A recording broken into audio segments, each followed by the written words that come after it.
Welcome to the National Real Estate Cafe with Don Getling and Gino Franti, where this week we're focusing on real estate myths.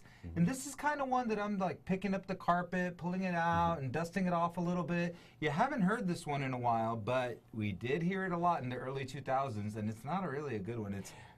It's kind of scary, but housing always goes up. Okay, so some of us have selective memory or dementia, or we're just getting older. That'd be me. So you're going to probably forget because now housing's gone up substantially. We're talking double digits in a lot of areas like California, basically the whole Pacific Northwest and Colorado. A 6-year trend of housing going up. So pretty soon here you may start hearing from a real estate agent, oh, housing almost always goes up. That's how it starts. Yeah, exactly. That's where you're like, oh, I'll always get in, so I don't worry about what I'm qualifying for or buying more home than you need maybe. But there was a time when everybody just thought housing would always go up, meaning you're also going to start paying debt off with it or using it to buy motorhomes or boats or all these.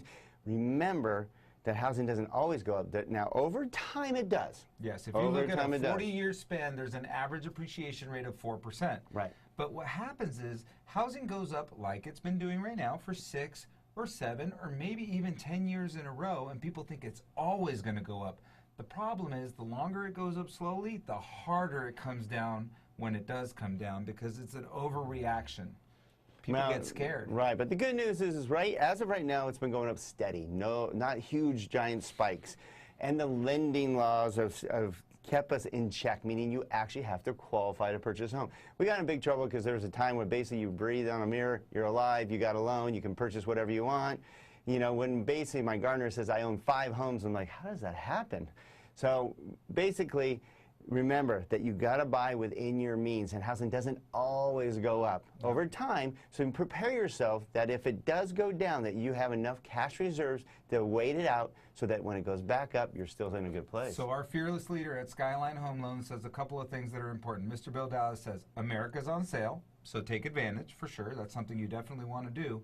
But also, you need to be able to ride the cycle, and that's what Don was talking about right now, is make sure that you have enough reserves and that you're prepared to ride the cycle if values go down and you're not able to sell your home at that time. All right, you heard it right here on the National Real Estate Cafe that housing doesn't always go up. Well, over time it does, but it does have cycles, so you heard it right here. Get these sent to your phone by texting NREC to the number 58885. Check us out at nrecafe.com. That's our website. We've got a multitude of videos there, so you can check them all out.